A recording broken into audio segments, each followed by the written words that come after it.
Hey everyone, this is Mo Twister, and you're listening to the Kingdom Podcast with the voice DJ Yuki.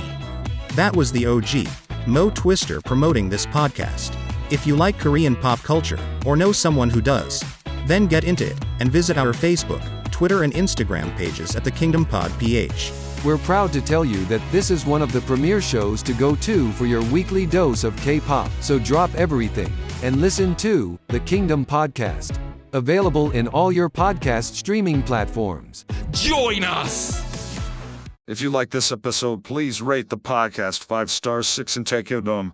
This podcast is a member of Bun Collective.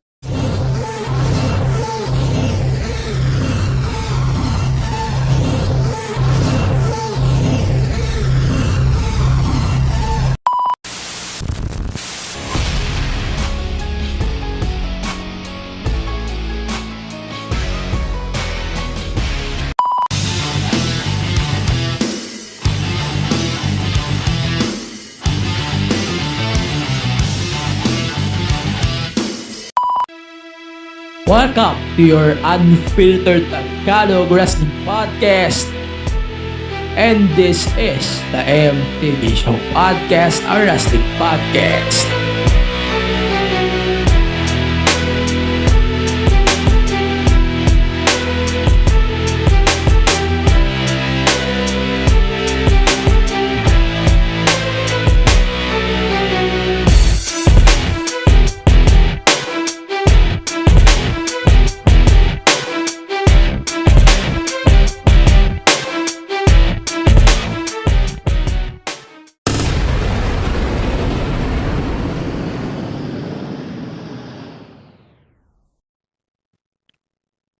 Ayun. Okay na. It's Friday. You know what that means. Welcome to your unfiltered Tagalog Wrestling Podcast. This is the AEW Show Podcast, a wrestling podcast.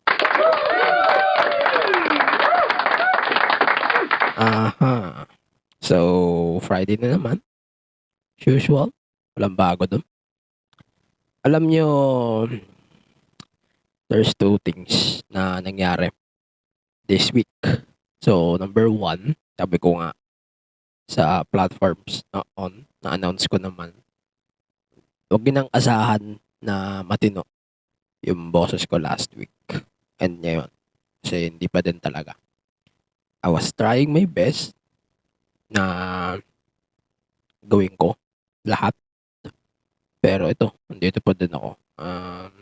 Not the best voice that I have on the podcast since I started, and not going to be the best thing or the best episode possible.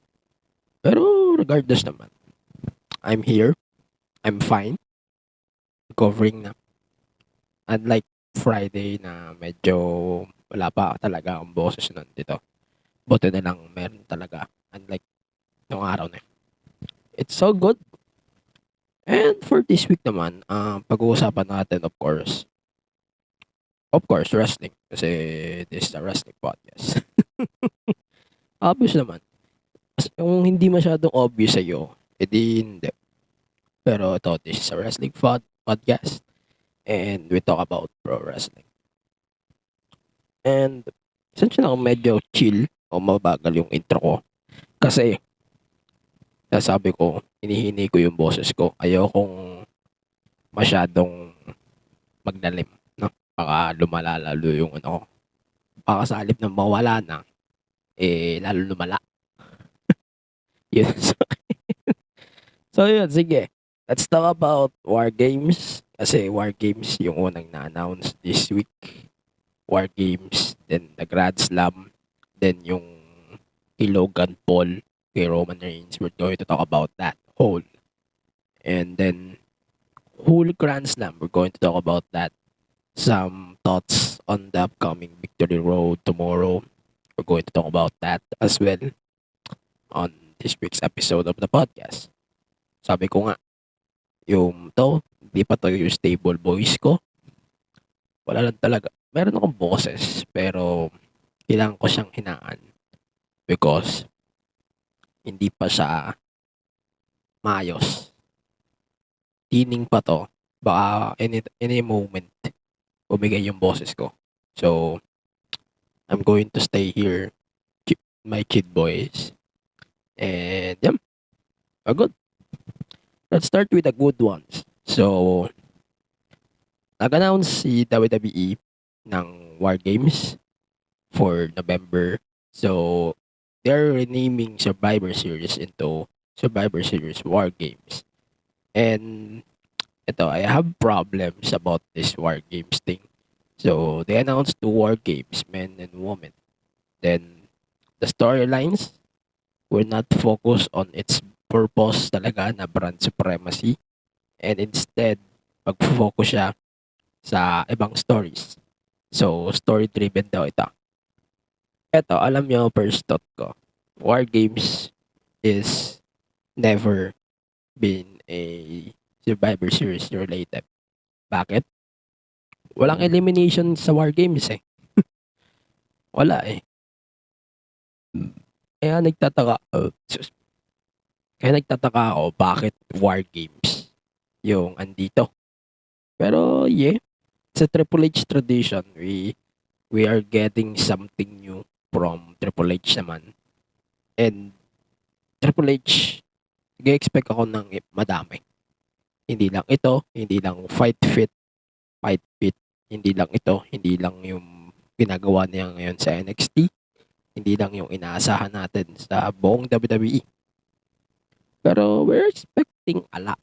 Hindi lang ito. And this is one of them. WarGames main roster is one of them. Then, wala pa naman sinabi, wala pang details on how things will work. Wala pang in-announce na matches. Basta ito, two WarGames. One for the men, one for the women. And the possible guys who will compete on this is probably the Bloodline. That's for sure. Bloodline. And, nga pala, just to put things on perspective, ang nag-announce nito ay Fightful Day. The Ringer. So, may interview si Triple H exclusively on Ringer. Then, ayun, they announced this stuff. And since Ringer is connected naman with WWE, so kumbaga, madali lang nalabas yung informations about this upcoming change. Which is great din naman. Then, two things. Number one, sinabi ko na bakit WarGames, hindi naman siya connected sa Survivor Series. Diba? Hindi ko-connect sa Survivor Series yung WarGames. Kasi number one, walang eliminations sa WarGames. And never nagka-eliminations sa WarGames unless he will modify it. Diba? Number two, this is gonna be the first time na we're getting WarGames in main roster ng WWE. It's gonna be huge.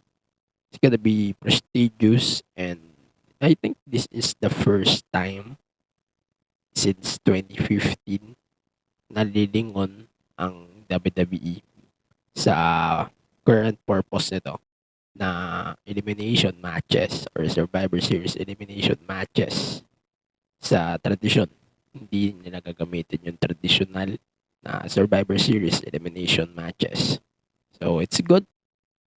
Medyo concerning lang na they're not using this standard elimination matches. Sad din na walang brand supremacy, at the same time natutuwa ako kasi gusto ko na rin mawala yung mga supremacy matches na yan kasi wala man din pagtutunguhan yun. Kasi as far as I know, Raw wins in every elimination matches. So ano pa silbi na lumaban ng SmackDown, diba? Ganun lang. Then, let's talk about Logan Paul. So Logan Paul versus Roman Reigns was announced for Crown Jewel premium live event in the first weekend of November. Masabi ko lang, it's gonna be a huge money for sure. Huge, big, ewan ko ano ba i-describe. Huge, big, gigante Ano ba? Malaki. Ano pa ba? Basta yun, sobrang huge nitong announcement na to. Sobrang huge ng possible matchup na to. And wala akong pakialam sa magiging reaction ng iba. Kasi this is a money match. Compared to your old versus old thing, this is huge. The face of WWE versus the face of social media. Yan talaga. Yan talaga ang bottom line dito. And Logan Paul is one of the guys in the faces of social media. So definitely this Logan Paul thing is gonna be good. And Logan Paul is loving this business, respecting this business. So he knows what's up in the business. Tama? So I'm sure about it. May tiwala naman tayo kay Logan Paul. So si Logan Paul, di naman tayo gagaguhin ito. Di ba? Mas katiwa-tiwala pa si Logan Paul kaysa sa nakaupo ngayon. Going on. Let's talk about matches. So, Brawling Brutes won a Fatal 4-Way tag team match to become number 1 contenders for the tag titles. And the tag titles match will be take place this day on SmackDown versus the Usos. So, it's gonna be heel versus heel. Medyo popular din ang Bloodline, popular din ang Brawling Brutes. Sin maging over si Sheamus. It's gonna be a big fight, pero di ako nag-expect title change daw. Di ako nag-expect ng title change dito kasi hindi naman talaga ako asa. And I don't think that Brawling Brutes will win on this one unless they did. Or maybe Sami Zayn screw, then sirahin niya yung moment ng The Usos on this. Ilang araw na lang mabibit na nila yung record ng Usos. So it's gonna be a huge month for this stable. And if aabot sa araw na yon, tong ring na to ng Bloodline on ng The Usos, it's gonna be good for sure.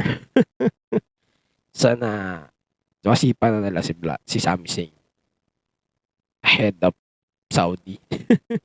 Kasi yun naman talaga ang magiging execution kay Sami Zayn as far as I know and according to the rumors. Then, tuloy tayo with the WWE. Let's talk about the US title match. It's Lashley versus Seth Rollins. It was a pretty good match. Medyo kulang lang sa akin kasi medyo nabitin. Nag-appear si Riddle.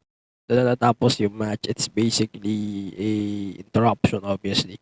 Medyo dismayado ako on how things folded on that match. Parang it's kind of disappointing. Okay? But regardless, it was a pretty good match. And ayun, nag-look forward pa ako sa isa pa na match between the Usos between Seth Rollins and Bobby Lashley.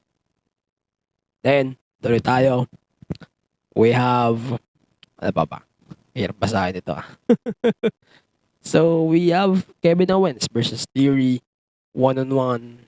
Wala akong masabi. It was a pretty good stuff for both of them. And it's gonna be a pretty solid match for both. It was a pretty good solid match for both of them. Wala akong masabi. And parang nagbi-build pa sila ulit sa isang Johnny Gargano versus Austin Theory feud or Theory versus everyone feud. Aabot tayo doon, panigurado aabot tayo doon sa feud na yun. Then, add ko na rin. So, Brawling Brutes versus Street Profits. It was a pretty good match. Same with the main event, Bayley versus Alexa Bliss. It was a really good match. Then, let's focus on the main event. So, the main event for this week's Raw, the main highlight for this week's Raw was a video that was posted on a other WWE website na may nag-QR doon sa link. Then, ang dumiretso dito is Come With Me. No? So, yung teaser na yon basically parang it's blaming everyone about the mistakes of one. Then, sino nga yung pumatay sa kanya? It's everyone. So, then may demon, something like that on sa White Rabbit teaser. And, the teaser ends with a sim stuff na 9:23 and 9:23 PM na may kulay blue na letters. So it's 9:23 or 9:23 PM tapos 9:23 September 23. So ganun ang concept noon, and then blue fonts, it means SmackDown. Yun, kung sino man yun. Kasi per rumors, it's si The Fiend, Bray Wyatt, o si Bray Wyatt. Kung ano man yung magiging bagong gimmick niya. No? Ako, masabi ko lang, regardless kung sino yung lalabas, magkaalaman na lang tayo. It's gonna be good for sure. Then, Judgment Day, last day na. Judgment Day, adding Dominic Mysterio on the Judgment Day is one of the smartest thing here. Kasi Dominic needs a good character.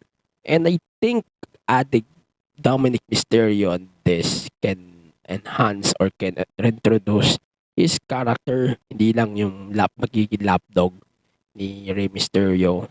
So, I'm glad they are dropping that shit out of the sun. So, ayan. Para sa akin, maganda yon. I hope that the presentation of Dominic will not end, or this presentation of Dominic Mysterio will not end like that, or will not end in a bad presentation that everybody knows about WWE. Ganon. So, yun. Basically, that's it for our first half. We're going to talk about more. Yun, sabi ko nga, lahat ng bagay you can buy it sa Lazada. So, tama naman. Lahat ng bagay o pwede mo bilhin kahit saan o kahit sa Lazada o kahit sa you can buy it only on Lazada. So, nag-gigs na ako. So, yeah. So, if you want to support the podcast on Lazada, you can use my link on the description below. O kaya dun sa link, you can type it on your mobile browser, podlink.co/6gs. We're going to take our first commercial break. Let's check our bunkmates here on Bunk Collect. Sales, profit, and engagement na naman ang usapan. Hey guys, Matt and Lance here. Corporate guys rin kami at pagod na rin kami sa ganyang usapang office. Ibahin naman natin ang mga kausap natin. Listen to guests from careers beyond the corporate scene with the Project Offbeat Career Podcast. Imagine talking to historians, gamers, teachers, and the like on how they live differently and succeed in their unconventional careers. Baka sakali, ito naman ang sign to pursue your passions. Kita-kits sa Spotify, Apple Podcast, and YouTube.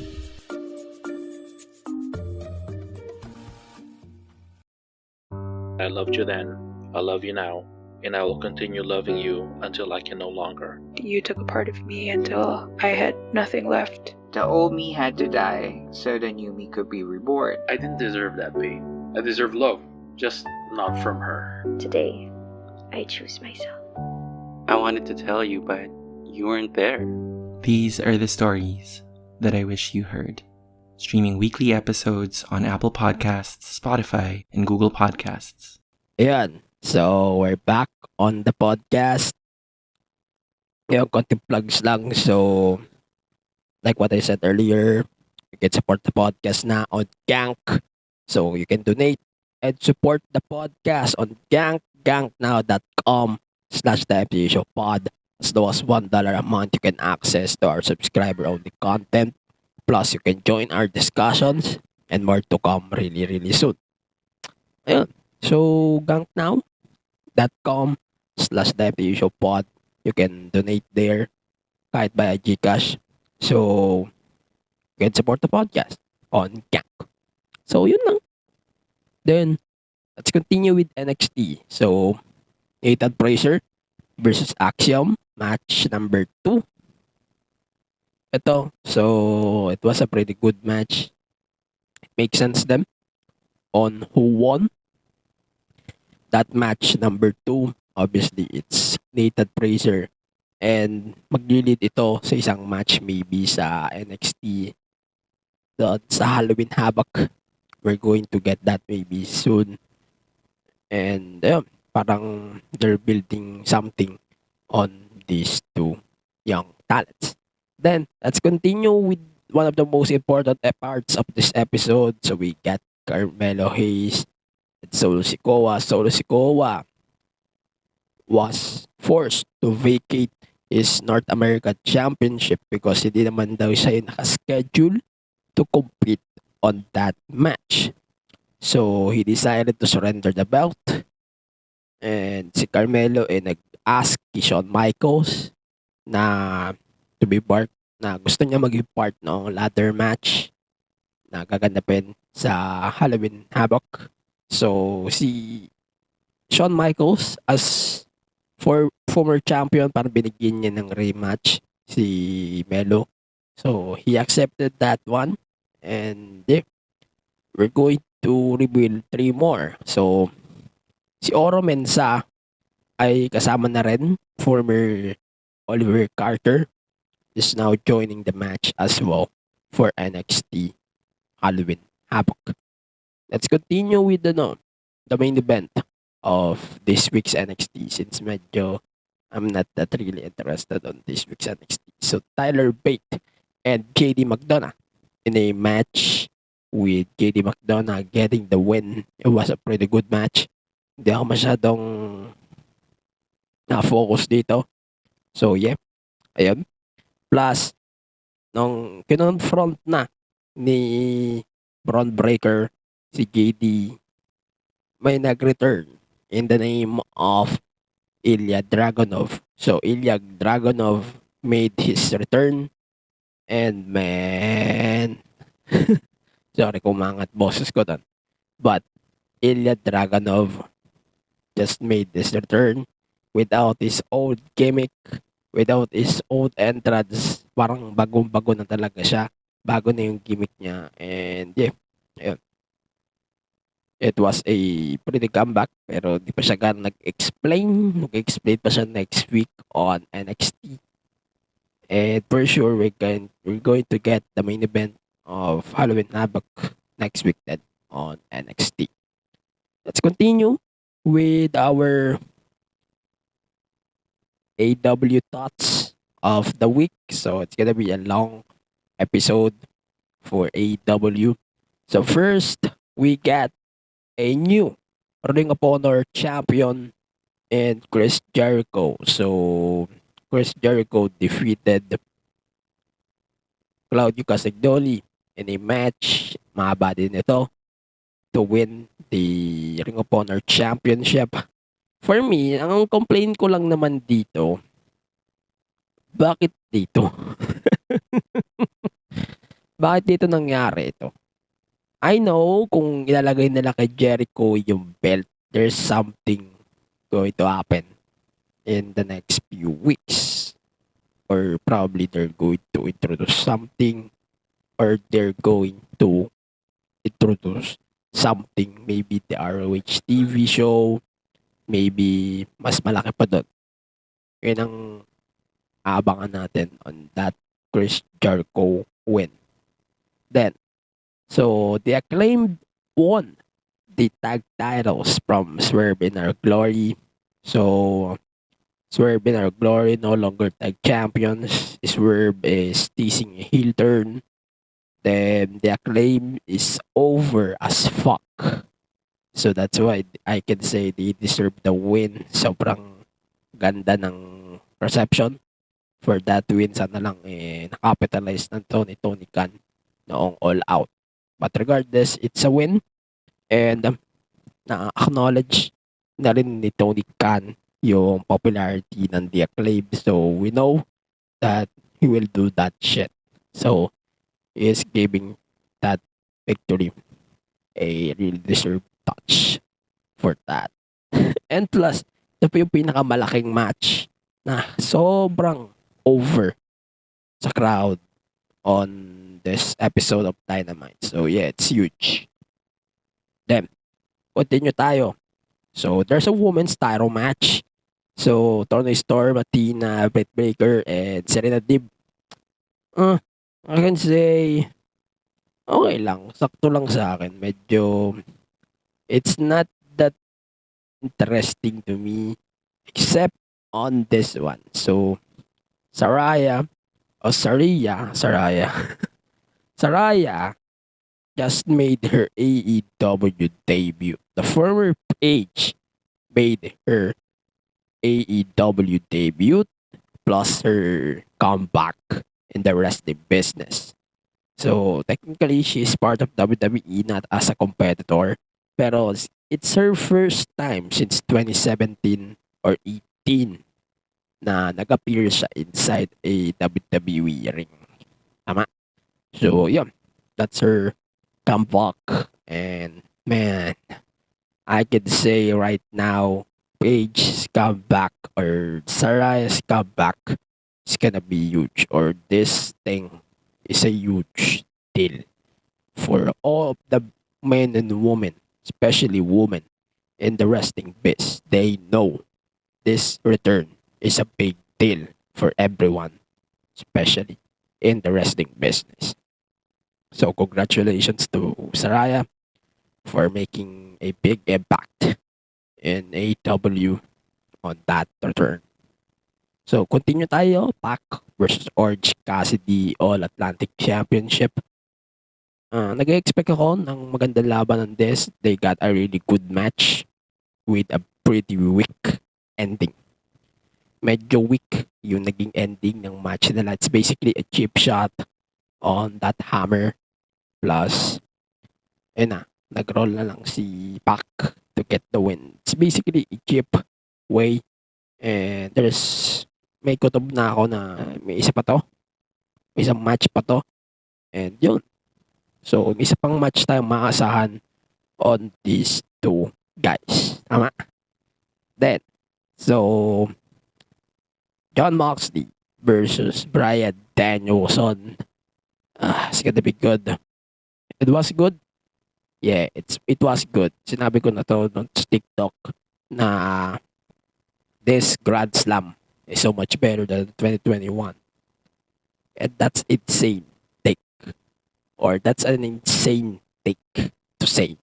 Pero sana mag-agree kayo sa akin. And agree ako na mas maganda talaga 2022 sa 2021.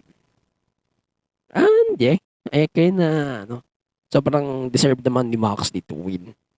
And fighting MJF down the road for that title is gonna be huge for AEW.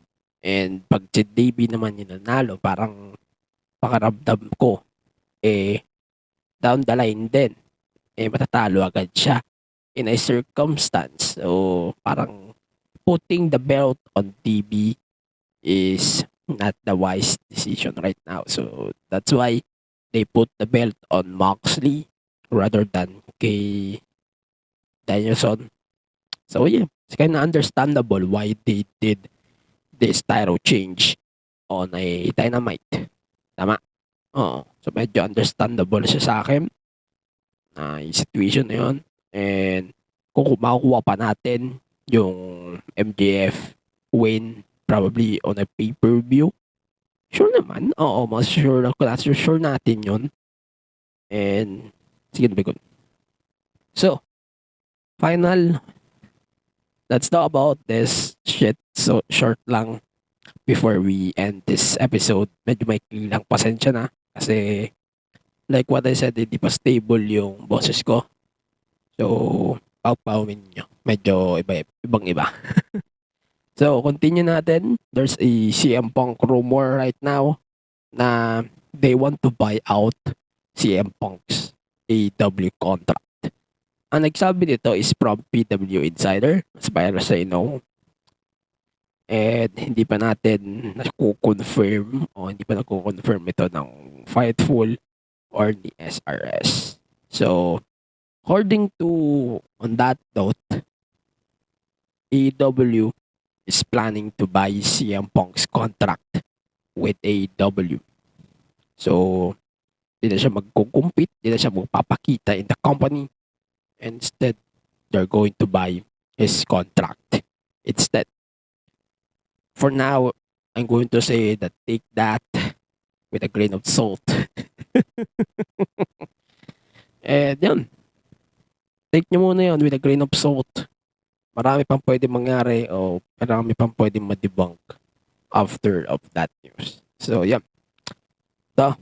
So, let's talk about Impact a little bit before we officially end. Tomorrow is Victory Road. I'm not going to talk about the whole event today. Probably next week we're going to talk about that. Pero the only one thing that you should look forward on Victory Road tomorrow is the three-way barbed wire massacre match between Moose, Sami Callihan, and Steve Macklin. Man, we're ready for disaster. We're ready for fight. For sure. It's gonna be a barbed wire massacre disaster tomorrow on Victory Road. And we're going to watch it live on the event. I swear, everyone is not ready for that Impact Victory Road event. It's gonna be the final event on the road to on the Bound for Glory. And that's it for our podcast this week. So ito, gusto ko lang na mag-shoutout doon sa once na nagpakita ng sign doon sa arena with Nayon's name. Ito, medyo concerning siya sa akin na bakit pinakapasok na non-WWE or non-AEW signs. Masyado bang maluwag yung AEW o masyado lang maluwag yung Arthur Ashe Stadium? Let me know in the comments. Although once ako, pero hindi ko kayang i-normalize yung mga ganun. Parang it sounds or it looks disrespectful to the talents and to the camera. Parang may feeling na ganun. It looks disrespectful. So let me know in the comments kung ano yung sa tingin nyo. Basta sa akin, it looks disrespectful. So before we end this episode, we're going to do picks of the week. Bago tayo mag-commercial, then add tayo extra. Picks of the week ko, man of the week was Kevin Owens. Then the woman was the Damage Control. The match of the week is Chad Gable versus Johnny Gargano and Chris Jericho versus Bryan Danielson. We're going to take another commercial break. Let's check our bunkmates here on Bunk Collective. Picture this. Two guys talking about true crime, weird mysteries, horror stories. But the conversation is light and mostly funny. And sometimes naughty.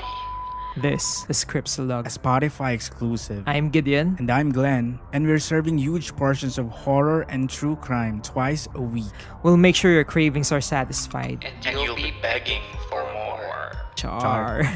Check us out. This is Cripsilog, available exclusively on Spotify. Okay, so that's it for our episode this week. So follow the podcast on Facebook, Twitter, Instagram, Twitch, and on TikTok at the MT Show Pod. Don't forget to subscribe on our YouTube channel. Sorry about that. Don't forget to subscribe on our YouTube channel. Just search the MT Show Podcast. You can now donate and subscribe to support the podcast on ganknow.com. So that's the MT Show Pod. As low as $1 a month, you can access to our subscriber-only content on the platform. Plus, you can join our discussions and more to come really soon. So, for more podcasts, visit thebunkph.com. You can support the Bunk Collective on Facebook and the rest of the social platforms, the Bunk PH.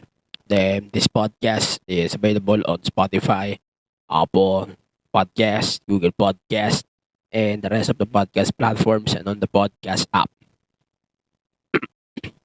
And of course, all of the links related to the podcast is available on linktr, /the MTG Show Podcast. Social media, please follow me on social media at AG Pinera.